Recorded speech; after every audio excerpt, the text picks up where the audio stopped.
I have pages here today from Rosedale Middle School, and guys, if you would stand up, is Joseph back there?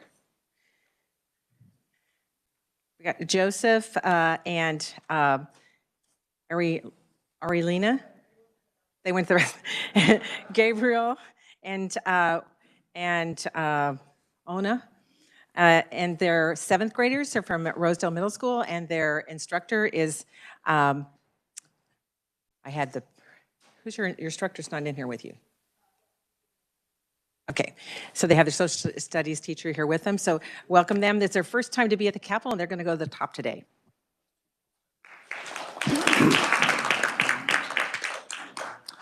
Welcome. Good to have you in our Ways and Means Committee. Next item we have is a request for bill introductions. Senator Fagg. Thank you, Mr. Chairman. I've got one that is 23 RS 1737. This one has to do with abortion. Without objection, that bill is introduced. Senator Fagg. Thank you, Mr. Chairman. I've got one's 23 RS 1738. This is born alive infants protection. Without objection, that's introduced.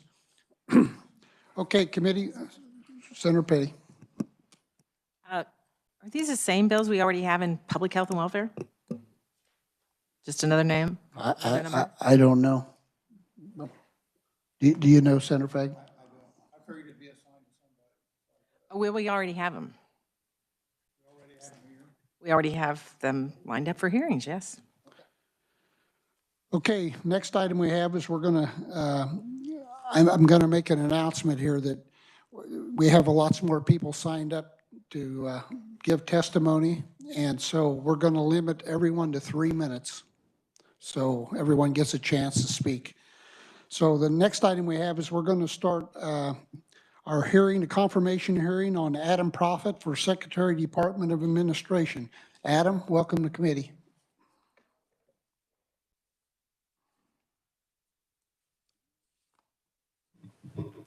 Good morning. Thank you, Mr. Chair, Mr. Vice Chair, Madam Ranking, and members of the committee. Thank you for having me here. My name is Adam Proffitt. I am grateful for the opportunity to appear before you today to request your support for my appointment as Secretary of Secretary of Administration for the great state of Kansas. Born and raised in Kansas, I've spent the vast majority of my life here, and I'm proud to have raised a child in this state as well.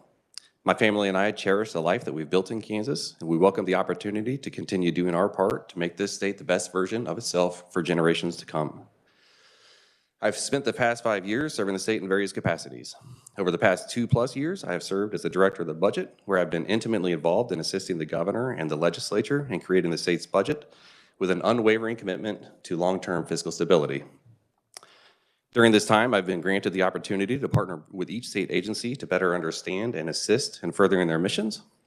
This enterprise-wide view and built-in relationship has already assisted me in my transition to the Secretary of Administration role. I entered public service for the first time in December of 2017 as the Director of Finance and Informatics for the CanCare program over in KDHE. It was in this role that I quickly realized the value of building partnerships across each branch of government, as well as with vested stakeholders. I'm proud of the credibility that my team was able to restore to the analytics and reporting arm of the organization during a time of extreme turnover. These relationships and this trust that we built were critical as I moved into the Medicaid Director role. By listening to our stakeholders and by holding our vendors accountable to the standards that our taxpayers demand, we were able to make positive change for the CanCare program. Before transitioning to public service, I spent 15 years in the private sector, holding various roles in financial planning and forecasting. I started this first 5 years of my career at Capital Federal Savings Bank, but I spent the bulk of my career at the global headquarters of Payless Shoe Source here in Topeka, Kansas. I was fortunate enough to grow my skill set in a broad array of business functions, and I witnessed firsthand how the global economy works. I held positions in the North American market, the Latin American market, and the Eastern Hemisphere franchising market. And I was able to spend time physically within each market to talk directly with our customers and to learn what their needs were. I also gained a holistic view of the critical nature of all functions within an organization working together to achieve an entity's mission. And this is the core of the Department of Administration's role in state government. And I will carry these lessons learned into my role as Secretary of Administration. Finally, I'd like to say that it is not lost on me how fortunate I am to have been trusted with this appointment and how essential it is that I lead this agency in an honest and transparent manner. As a central service organization for all state agencies, the Department of Administration serves the most critical needs of the state, and providing excellent customer service and flawless execution is absolutely non-negotiable. I will meet this challenge straight on, and I look forward to my continued partnership with the legislature to ensure that we operate the state's administrative functions in the most efficient way possible. I appreciate your consideration today, and I'm happy to stand for any questions that the committee might have. Thank you. Thank you, Adam. Questions? Senator Masterson. Thank you, Mr. Chairman. Thank you, Adam. And I feel like this is a fairly easy one because you've been around the building a while and getting to know you. Mike, I had a quick question. We just had an instance happen where, as administration, you'll be involved in authorizing groups that, utilize the Capitol or the steps. And I just wanted to get your comments on, I want to be, we need a fair arbiter there, whether it's your pro-abortion, anti-abortion, pro-choice, or, pick your group, Black Lives Matter, or Convention of States comes we're in today. I want to understand I want to make sure no group is discriminated against, if you will, that, we're open to the people to the best of our ability. Just have your thoughts on that. Yeah, thank you for the question, and I believe there is one instance in particular that you're talking about. I had some conversation with your office on this. Without getting into specifics on that particular event, we did find an alternate solution in which this group is able to come and participate for a 12-hour day, and they're able to take use of the lawn outside, and everything should be in a good spot there. In my role as Secretary of Administration, I will ensure that all of our policies are applied fairly across the board, no matter who the entity is. I can't guarantee 24/7 full access inside the building and things of that nature. There are security concerns and staffing concerns, but yes, we will apply things in a fair and transparent manner. Senator Fagg. When you're ready for a motion, Mr. Chairman, I'm ready. Oh, okay. Any other questions for Adam? Seeing none, Senator Fagg. Thank you, Mr. Chairman. I move that the committee moves out favorably the confirmation of Adam Prophet to the Secretary of Department of Administration. I have a motion, a second by Senator Petty. Any discussion? Seeing none, all in favor? Aye. Opposed? Motion carries. Congratulations, Adam. Thank you, Mr. Chair. Thank you, committee. I appreciate it. Next, committee will have final action on House Bill 2290, authorizing the affiliation of Northwest Kansas Technical College and Northwest Central Kansas Technical College with Fort Hays State University. Are there questions or? Okay. Are there any questions on the affiliation? Seeing none, Senator Clays. Thank you, Mr. Chairman. I move the committee recommend favorably House Bill 2290 for passage. I have a motion. We have a second by Senator Fagg. Any discussion? Seeing none, all in favor? Opposed? Motion carries. Next, we'll have a hearing on Senate Bill 308, establishing a state employment preference for persons with disabilities. We'll start out with an overview with David Weiss, Officer Reviser of Statutes. David, welcome, committee.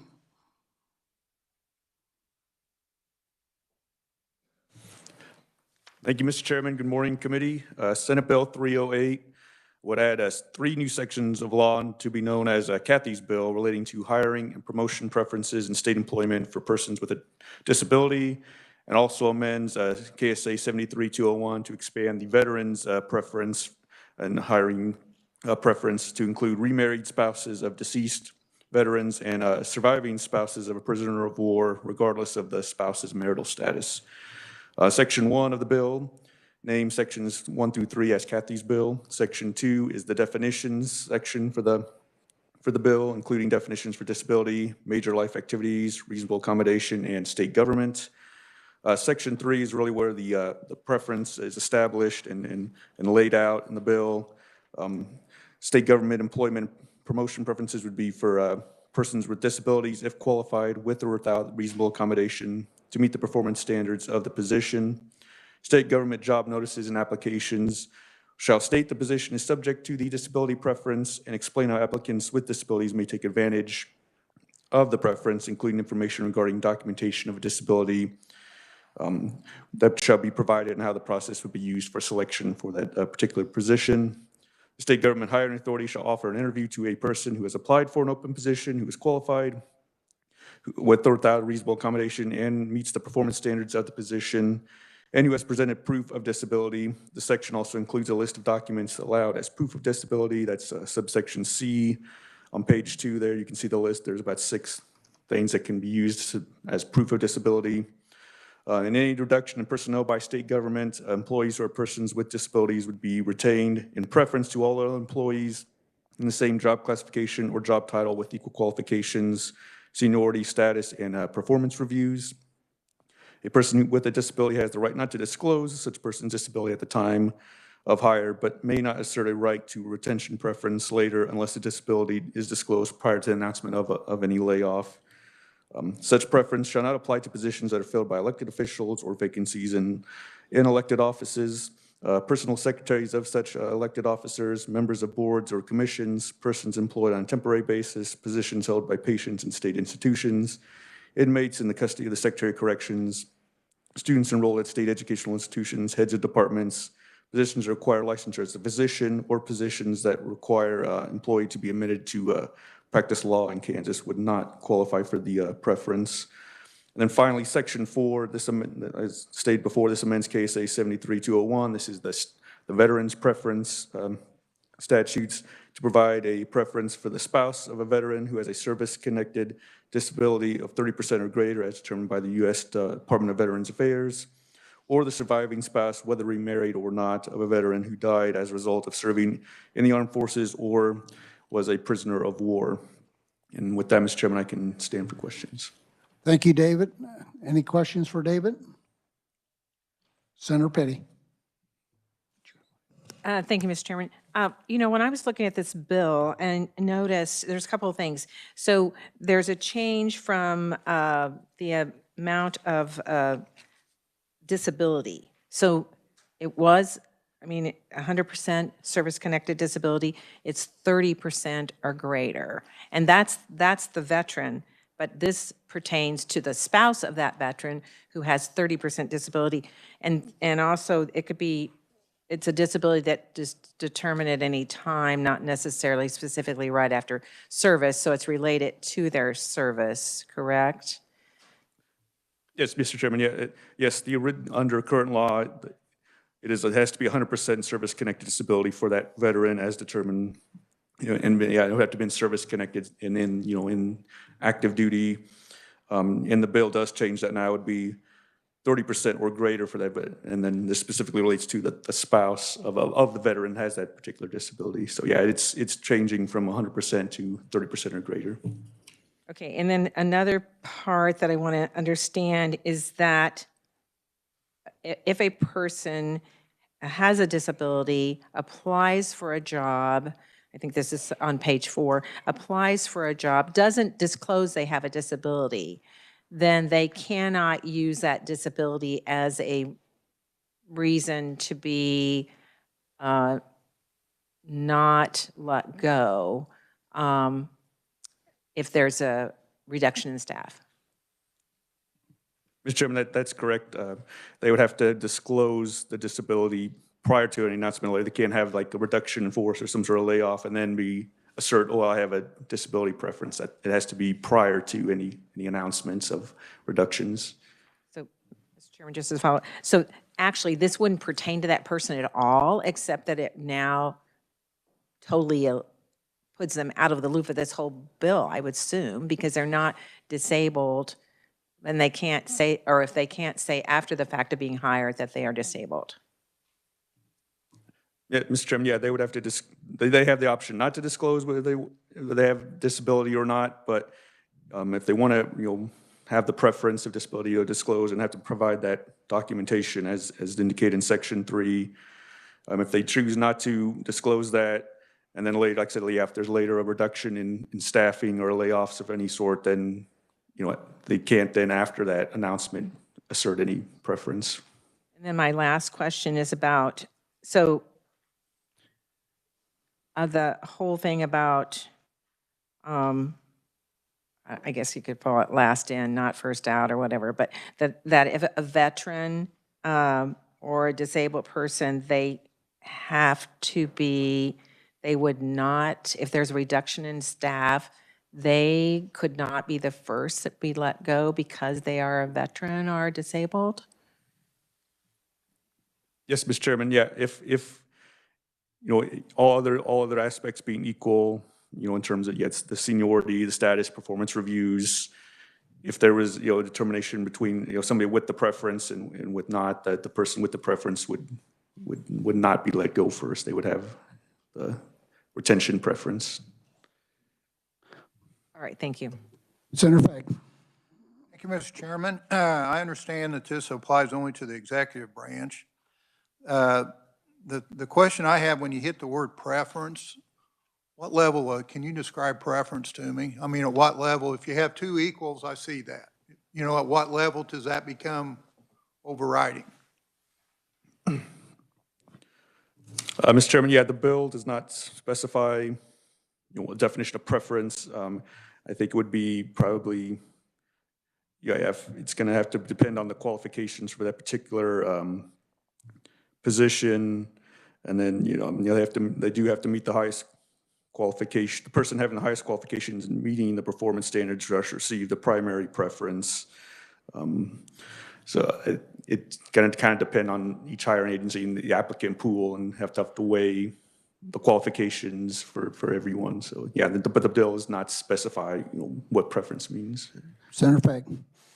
Thank you, Mr. Chairman. Was also wondering, is there any employment laws, you know, how that relates to that, that was considered? I might have to have you repeat the question. The specific employment laws, or?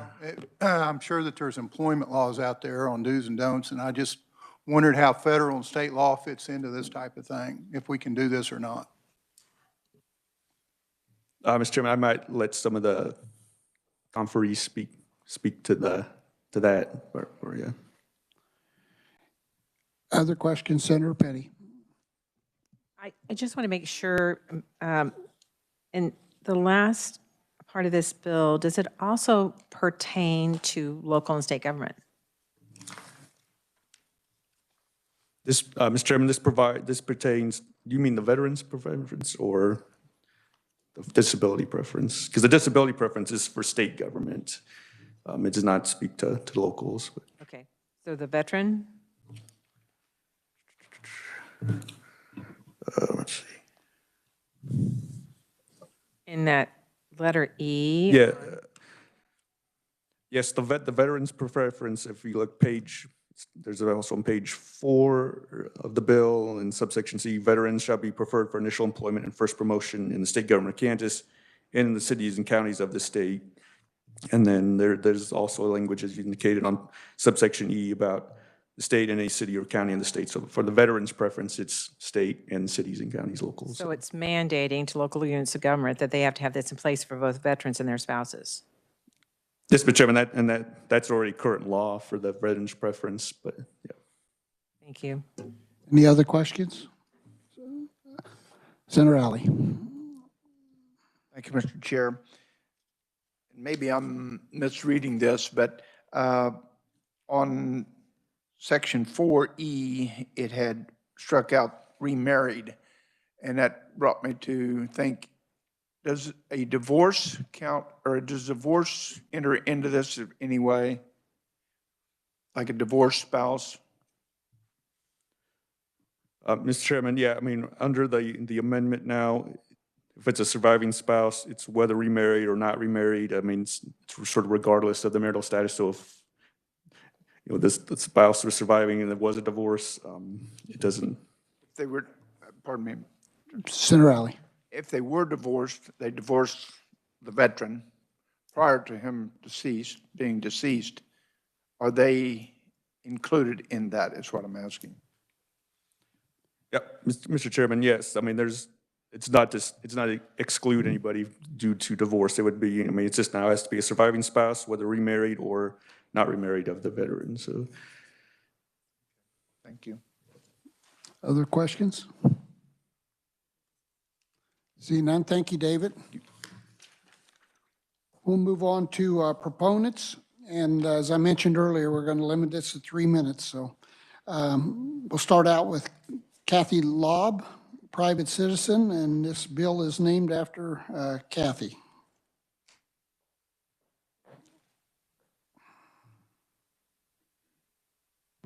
Good morning, everyone.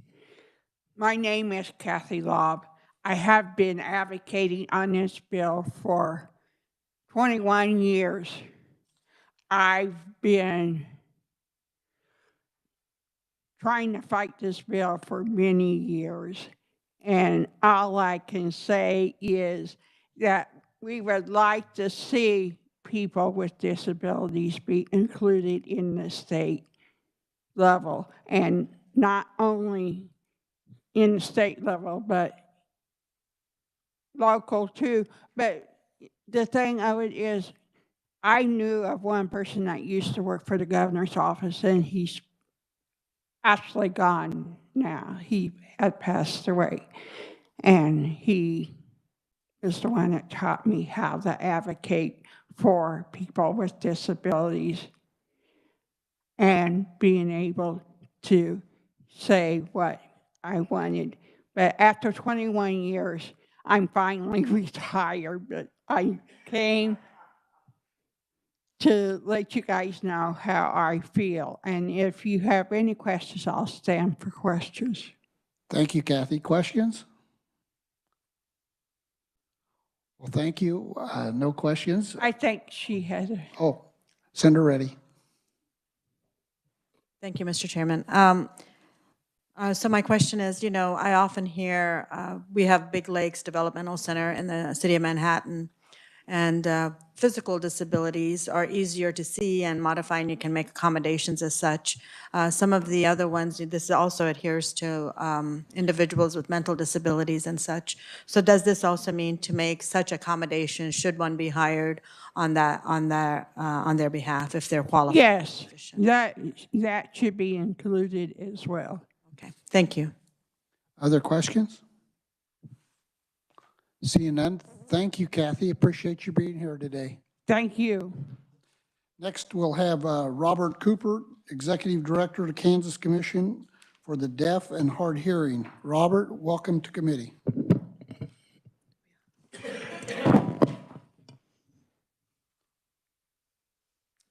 Hello and good morning.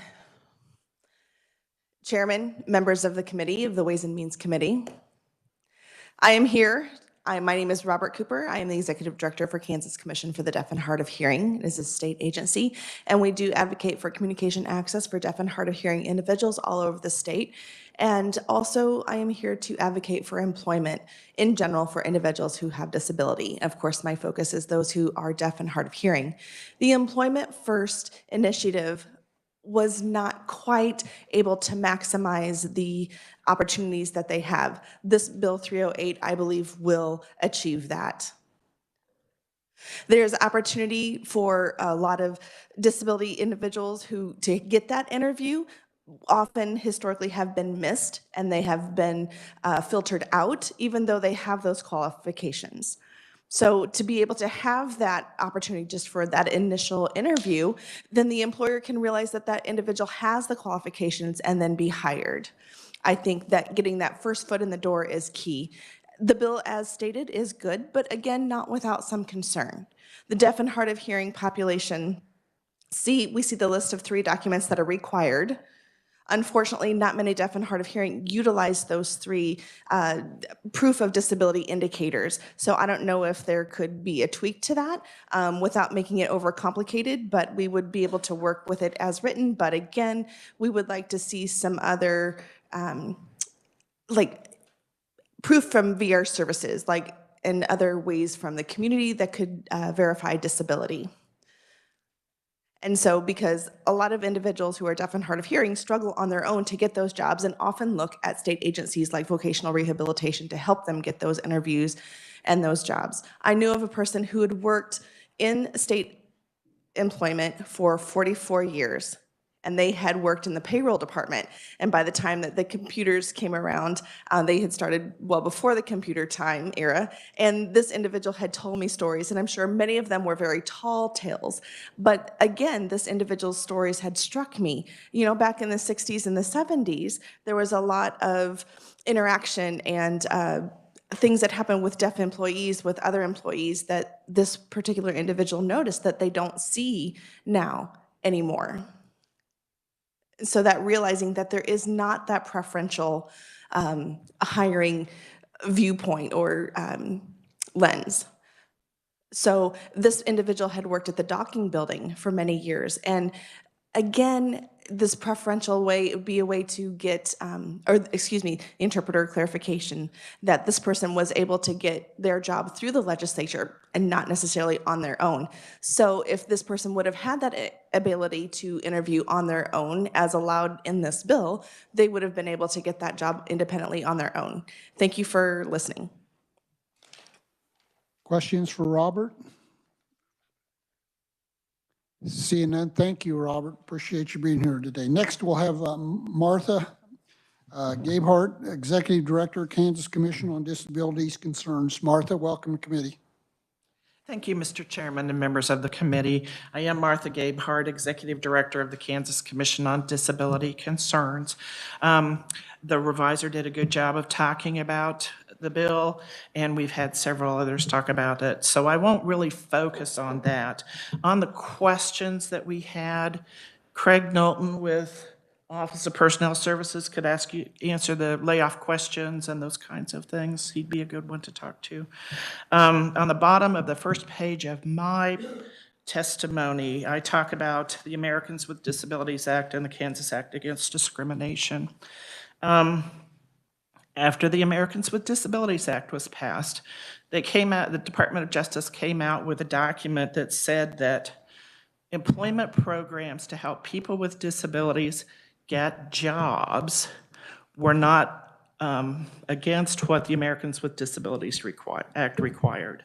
So this would be that kind of employment program.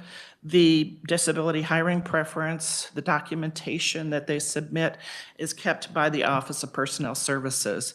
The interview team does not get that. I don't believe the agency that the vacancies are in get that documentation unless the person rolls in or walks in with a dog or a white cane or some other physical disability that shows.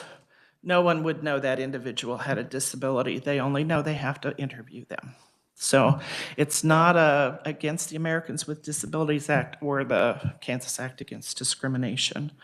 Back to my testimony here, the Employment First Act was passed in 2011, and that policy for the state was that when Kansans with disabilities apply for programs and services through the state, if that has an employment component to it, then they have to be offered competitive, integrated employment first before any other kind of employment opportunity. The Employment First Oversight Commission was also established under that law, and they make recommendations every year to the legislature, the governor, and state agencies on things that need to change in order to help the Employment First policy be implemented. One of the things they always include is that the state of Kansas needs to become a model employer for people with disabilities. 308, the disability hiring preference, would do that. It would make the state of Kansas a model employer. So passage of the bill would help support the recommendations of the Oversight Commission. Thank you for the opportunity to testify. If I can answer questions if you want. Thank you, Martha. Questions for Martha? Senator Fagg. Thank you, Mr. Chairman. So I'm sitting here wondering, the bill would apply only to the executive branch. You know, Yes. Why wouldn't it apply to the whole state of Kansas? Well, some of those positions that are in the bill that are exempted are ones that are not technically civil service. You don't go in and get the protection of civil service.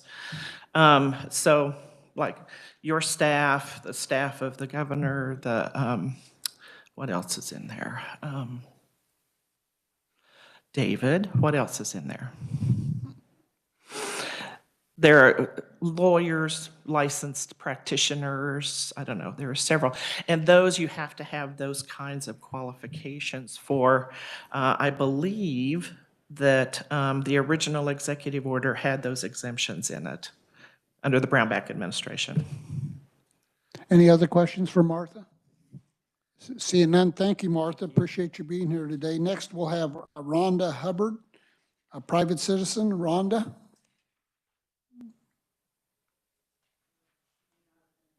Maybe she didn't make it. Okay.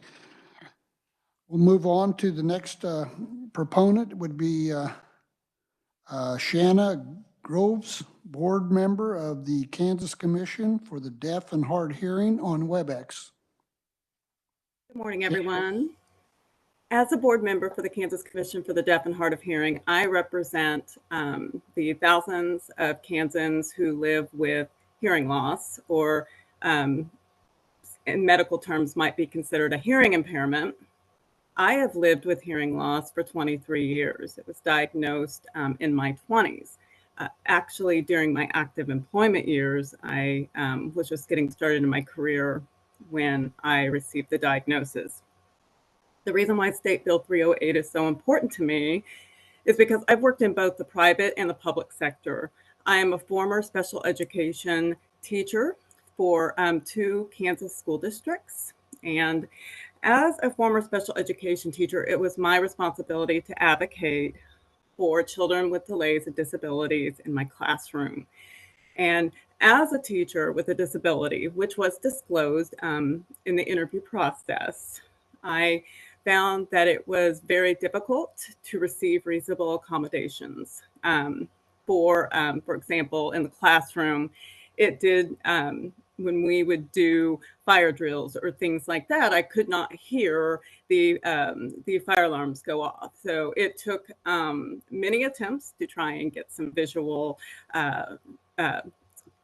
alarms that have flashing strobe lights in my classroom. That should not have been a problem because those are available and through our local fire departments who can request those. So that's one example. Another is during trainings, and I would repeatedly ask that videos have closed captions turned on because I could not understand audio only.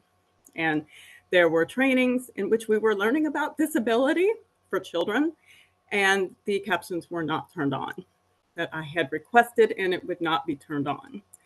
So that left me no choice but to go to my teacher union and to advocate for them to support my rights as a teacher with a disability.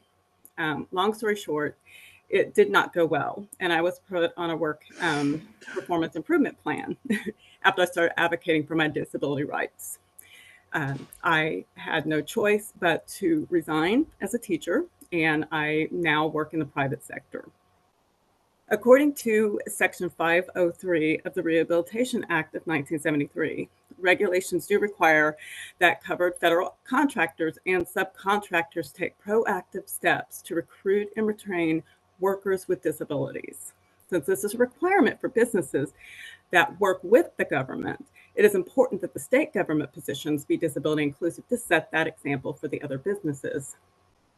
So one of the concerns that has been noted to me as a board member for ks.gov, or the Kansas Commission for the Deaf and Hard of Hearing, as well as just a private citizen, is that providing these accommodations with disabilities could be costly. According to the Job Accommodation Network, or JAN, employers participating in their annual JAN survey reported a high percentage at 56% of accommodations cost nothing to implement, $0, while the rest of accommodations made might have a typical cost of $500. The $500 cost has been consistent across the many years of the JAN survey research findings. Research also shows that people with disabilities have higher levels of problem-solving skills, memory, and dependability. The Harvard Business Review has conducted research that revealed adults with various disabilities, such as autism or other types of neurodiversity, may possess higher than average abilities in memory, mathematics, and pattern recognition. Employees with intellectual disabilities, according to research from the Institute for Corporate Productivity, are rated high for their dependability at 89%, engagement at 88%, integration with coworkers at 87%, and attendance at 84%. This is compared to their other employees who do not identify as having intellectual disability. State Bill 308 would allow Kansans like myself with disabilities, if I were to apply for a government position, to be able to have some type of a preference or a requirement in place that would guarantee that when I interview that my disability would not be used against me, as well as some guarantees that I could retain my job once hired, even though I have a disability, and also that reasonable accommodations are provided so I could successfully do my job.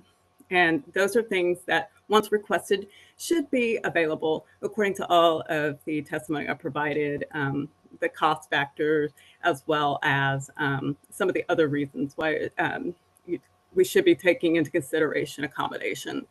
So in conclusion, I believe that this is a much needed bill for our state to help our disabled residents like myself, as well as our disabled veterans, who we should definitely hold to the highest honor.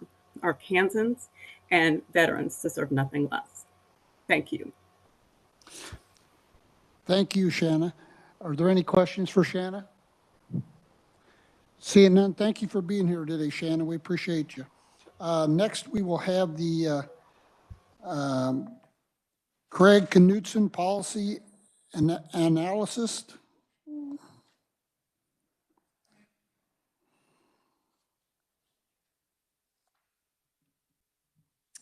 Welcome, Committee, Craig. Thank you. Chairman Billinger and members of the committee, on behalf of the Kansas Council on Developmental Disabilities, thank you for the opportunity to speak to you today in support of Senate Bill 308, establishing a state employment preference for persons with disabilities, otherwise known as Kathy's Bill. My name is Craig Knutson, Policy Analyst for the Kansas Council on Developmental Disabilities. The Council's mission is to empower individuals with intellectual and developmental disabilities and their families to lead systems change, build capacity, and advocate for inclusive, integrated, accessible communities where everyone belongs and thrives. The Council serves and represents people with intellectual and developmental disabilities and their families through advocacy, public policy, and education. Solving the unemployment crisis for our disability community is a key and critical priority for the Council. Kansas has been a recognized leader in crafting legislation with the intention to create more competitive integrated employment for people with disabilities, and was the first state in the nation to adopt Employment First legislation. Employment First legislation makes competitive integrated employment of Kansans with disabilities official state policy. In the spirit of this law, former Governor Brownback and every governor since then has issued an executive order establishing a state employment hiring preference for persons with disabilities. The Council firmly believes that the state should serve as a model employer of Kansans with disabilities, and that this legislation would continue to open opportunities for employment in both the public and private sector. Senate Bill 308, Kathy's bill, would accomplish two simple goals. Number one, it would codify or make permanent the executive order that has been supported by all three previous administrations to continue a state employment preference for persons with disabilities. And two, it would allow the state to serve as a model employer and do its part to solve the disability unemployment crisis in our state. Nationally and statewide, employment data shows that Kansans with disabilities are engaged in competitive integrated employment at far lower rates than their non-disabled peers. Kansas, unfortunately, lags behind the nation in the number of people with disabilities engaged in supported employment. In 2019, for example, which is our most recent data we have available, there are 123,648 persons with IDD participating in supported employment nationally. Yet Kansas only accounted for 271 of those participants. If we want Kansans with disabilities to become self-sufficient and as independent as possible, which is good not only for the people with disabilities, but is good for the Kansas taxpayers, we must afford them the opportunity to earn a real wage. This bill is one step in the right direction in turning the dream of employment first into a reality. In short, all Kansans win through the passage of Kathy's bill. Thank you for your consideration of Senate Bill 308, and I will be open for questions at the appropriate time. Thank you, Craig. Any questions for Craig? Senator Petty. Thank you, Mr. Chairman. Craig, since you referenced the number of disabled workers in Kansas, and you said there was 271, and So just for clarification, these are the number of people with intellectual and developmental disabilities who are engaged in supported employment supports. We believe that the number of people with intellectual and developmental disabilities who are engaged in competitive integrated employment is, okay, I'm going to back up a little bit. The state tracks currently around 13,800 individuals with intellectual and developmental disabilities in Kansas. Those are the number of people served and the number of people who are on the waiting list. Of those 13,800, roughly 6.7% are engaged in competitive integrated employment. And I think that translates, if I remember correctly, to around maybe 900 Kansans with intellectual and developmental disabilities that are engaged in competitive integrated employment.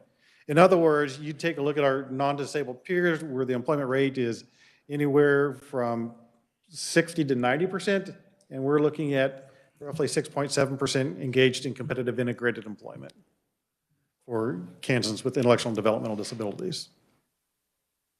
Senator Petty. So since you have that information on our state, I'm assuming that there must be other states that you see as being much more welcoming for supportive employment. Yeah, well, when we're talking about supported employment, that is also a service that is provided. In terms of fiscal investment, Kansas actually ranks last in the nation in terms of its investment in supported employment supports for Kansans with intellectual and developmental disabilities. Thank you. Any other questions? Seeing none, thank you for being here today, Greg. Appreciate it. Thank you. Committee, I'm also going to point out Mike Burgess had another appointment, and so his is written only. We have written only from Craig Knutson, Barbara Connett, Shane Gatewood, Mike Kelly. Are there any opponents to this bill? Are there any neutrals? Seeing none, we will close our hearing on Senate Bill 308. Committee will move on to a hearing on Senate Bill 307, adding for-profit private entity to the definition of a qualified applicant in the Kansas Fights Addiction Act. And we'll have an overview with David Weiss, Office of Revisor of Statutes. David, welcome back. Thank you again, Mr. Chairman. Senate Bill 307 would amend KSA 75776. This is the definition section in the Kansas Fights Addiction Act.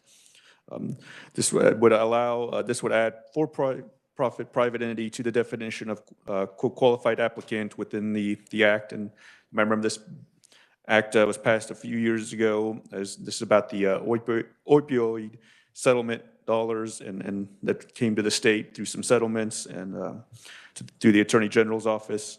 Currently, a qualified applicant can be any state entity, municipality, or not-for-profit that provides services for the purpose of preventing, reducing, treating, or otherwise abating or remediating substance abuse or addiction, and it has released its legal claims arising from covered conduct against each defendant that is required by opioid litigation to pay into the Kansas Fights Addiction Fund. So, like I said, 307, this would allow for a for-profit private entity to be a qualified applicant. Under the Act, qualified applicants may apply for grants from the Kansas Fights Addiction Fund for projects and activities that prevent, reduce, treat, or mitigate the effects of substance abuse and addiction. Any grant application must be approved by the Kansas Fights Addiction Grant Review Board, created by statute before the grant is made, and the bill would become effective upon publication in the statute book. And I can stand for questions. Questions for David? Senator Petty. David, would you remind me, did this just go into place last year?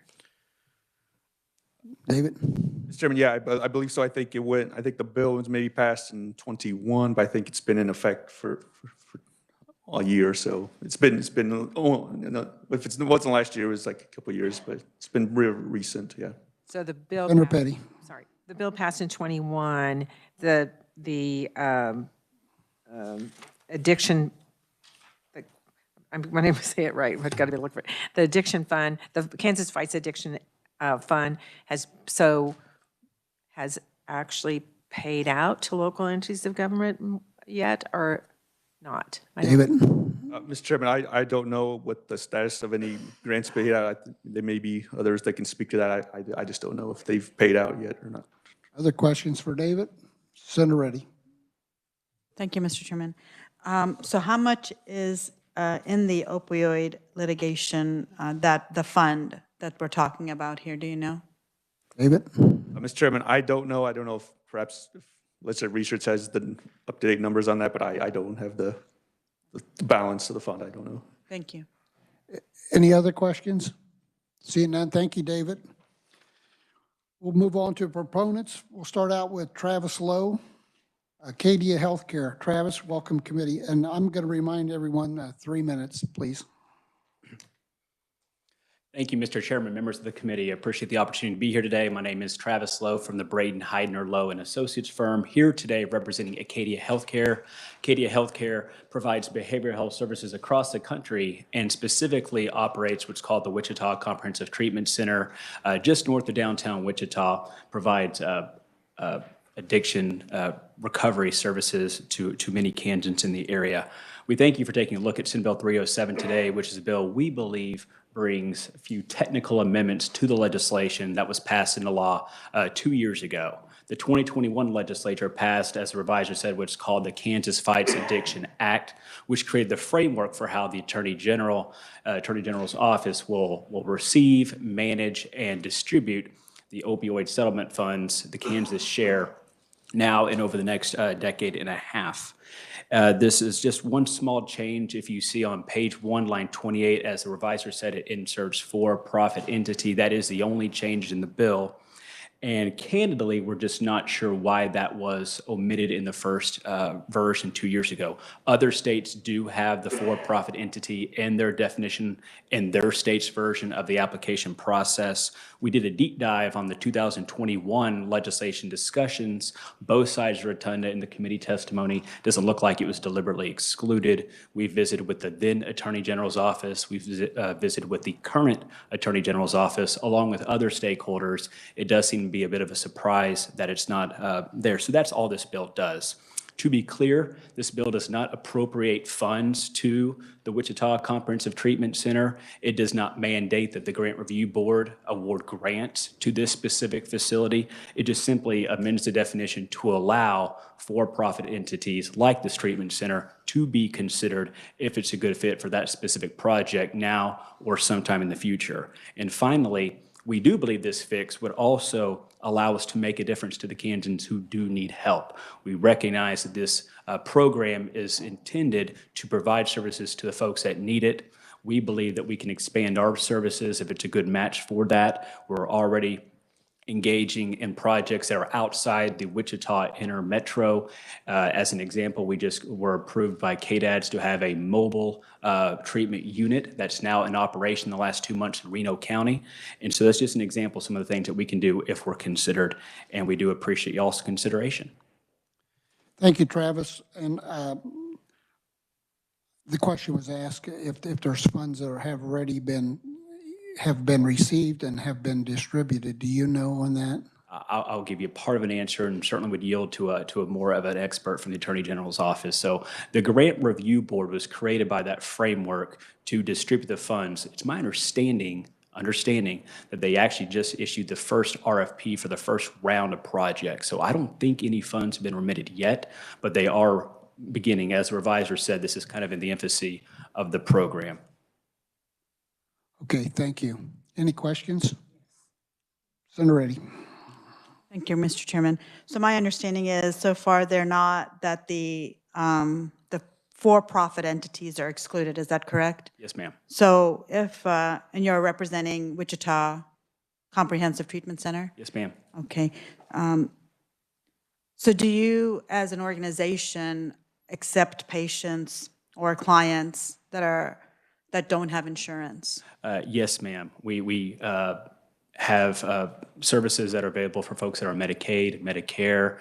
We have a cash program, and we do have other payment opportunities as well. There's also another grant process that we interface with as well.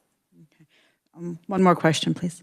Senator Reddy. Thank you. Is there a percentage that, being a for-profit, of course, you're looking at outcomes and how to keep going and make that profit margin. Is there a certain percentage that you accept that are not insured, or is there no limit? How do you find those guidelines? Thank you. Mr. Chair, I'll follow you. Madam, yes, I don't have the answer to that, but I'm happy to find out and get that information to you. Any other questions? Seeing none, thank you, Travis. Next, we'll have Christopher Teeters, Assistant Attorney General. Christopher, welcome to committee. Thank you, Mr. Chair and members of the committee. My name is Christopher Teeters. I'm an Assistant Attorney General for the Office of the Attorney General. I've been with this case for 4 years, working with the AG's office for 4 years on this case. And Senators, with respect to your questions, I should be able to answer most of your questions about actually the finances and operation of the board. But before I get to that, I do want to just highlight 2 things about the Kansas Fights Addiction Act. First is with respect to the reason the act was passed in the first place. The opioids litigation has represented what some commentators have called the most complex piece of sets of civil litigation in U.S. history. Over 3,000 individual lawsuits were compiled into a multi-district litigation in Ohio.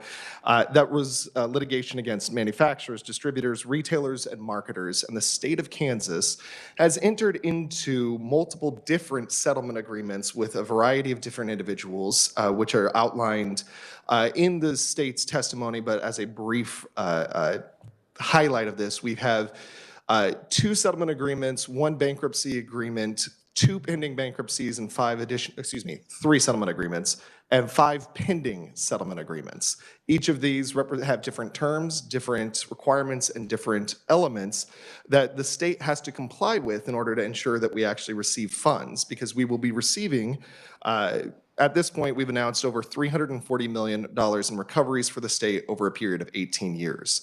The Kansas Fights Addiction Act, then, the second thing I want to highlight, is a balanced approach for compliance, flexibility, and transparency. But that balanced approach was a delicately crafted balance a few years ago to ensure that we don't run into the risk of running into compliance issues and losing access to the amount of money that we anticipate recovering.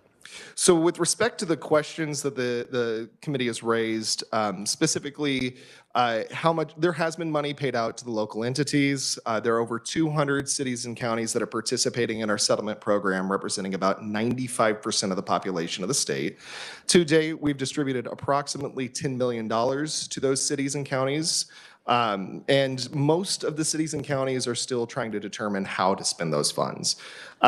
Today, we've also assigned $34 million to the board to be able, approximately $34 million to the board to work on distributing through the Kansas Fights Addiction Grant Review Program.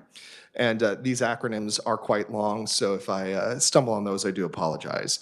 But the board, as was noted by the revisor, is in its infancy. Its first meeting was July of 2022, and since then, the board has been working on a number of establishing aspects of the board program. First and foremost, they're establishing a needs assessment to do a strategic analysis on how to actually maximize these funds. While $340 million sounds like a lot, it is over nearly 20 years. And so there is a limited window in which we can maximize the effectiveness of those funds. And so that is what the board is focusing on. But in the intermediate time, while they're working on that needs assessment, they have announced 2 RFPs. One has fully been approved. Another one is anticipated to be approved by the board in a couple of months later this year.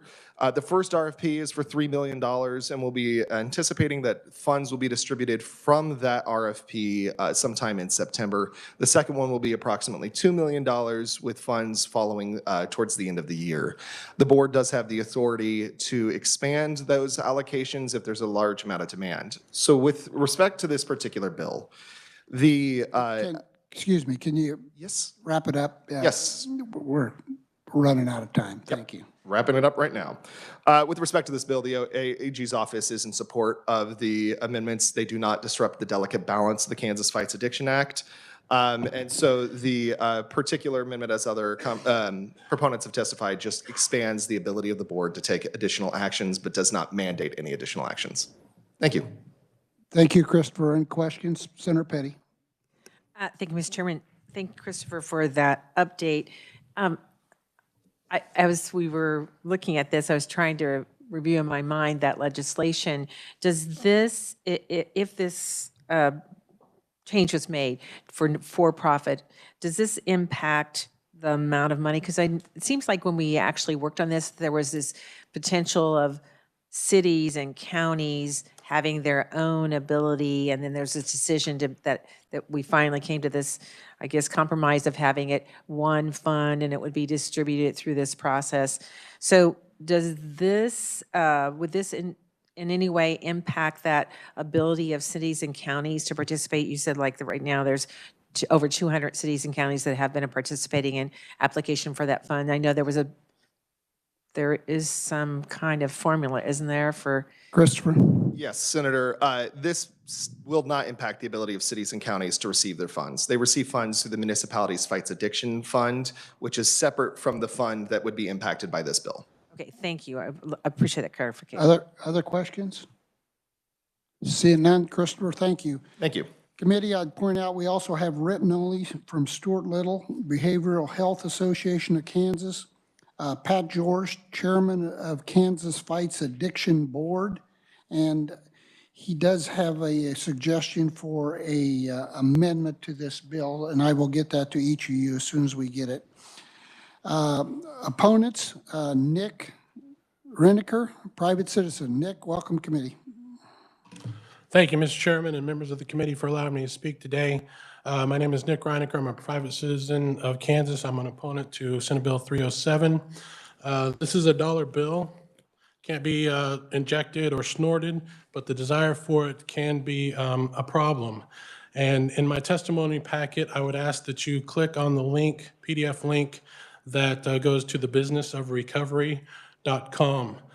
There's a trailer there and it's an interesting video. Now, don't get me wrong, I'm a conservative. I love capitalism. I run a restaurant and all that, but where's the line between capitalism and crony capitalism? The problem with this bill and the underlying act is the lack of opioid exclusivity and the inclusion of other substances like alcohol and tobacco. And I believe this is an affront to those who were or actually are in real treatable or intractable pain who got prescribed synthetic opioids and fall victim to physical dependence and need help. And I would like to say that I think if this bill passed, it would clog the grant review board up with proposals from people who might just be wanting to make a buck. Patient brokering is a term that means paying individuals or outside companies to recruit individuals who abuse substances with certain types of health insurance into a treatment program with cash and material incentives. These programs then collect a hefty fee from insurance companies just for drug testing, and sometimes thousands of dollars just for one test. So you do the math, and that's a lot of money. So imagine one of these brokers sitting outside a 12-step meeting location, and when dismissed, those who stayed to smoke cigarettes outside and sip coffee become prey for that broker to hunt. He is looking for individuals with a health insurance policy that can be used for placement in a sober home or other service provider and receive payment. Some, as seen in my attachments, get offered free housing, transportation, maybe even an Xbox or cash to go to a certain facility or group home. For others, there is a promise of continued use for positive urinalysis tests so they can stay in the system or transfer from one house to another until insurance says no or he or she dies. This is patient brokering, and I think there's an aspect of human trafficking to it as well. So you can see the for-profit model could be easily abused. Seeking treatment is different than choosing treatment over jail. Someone being arrested for a controlled substance violation that chooses current models of treatment initiates the potential cycle of billable individual or group therapy, billable medication-assisted treatment, which is glorified substitution, and billable cognitive therapy, and of course the drug testing. These supposed evidence-based practices usually do not create heart change, even though there may be behavior change that increases the person's ability to function in his or her community for a certain period of time. I believe the success rates of individuals who truly want to stop use of a substance or substances is far greater than those involved in the criminal justice system, where court-ordered treatment or a false choice of jail or treatment is used, especially if in a for-profit model. I put in my testimony about regulations. Finally, Mr. Chairman, I failed to see the connection between a luxury for-profit atmosphere of massages, gourmet food, equine therapy, and addiction abatement, where in a for-profit model in the current regulatory environment, most anything could be purported to have a therapeutic meaning. Could even include inadvertent wilderness equine therapy where the patient is dropped off in the middle of the woods to find a horse to pet, which I don't know, maybe getting back to nature and forced to be self-reliant might work for some. Pain is a great equalizer, and sometimes going through pain is exactly what is needed to heal. I contend that many for-profit addiction treatment models could be used as just another escape from reality that will raise insurance premiums and enable the roller coaster cycle of addiction and profit for service providers, pharmaceutical companies, real estate investors, diagnostic service providers, and so on. Or worse, these models could be breeding grounds for a particularly heinous strain of human trafficking. Please do not pass this bill. Thank you, and I will stand for any questions. Thank you, Nick. Questions? Seeing none, thank you for being here today. Appreciate it. Neutrals, I have none. Is there anyone out in the audience that's neutral or opponent that would like to testify? Seeing none, we will close our hearing on Senate Bill 307.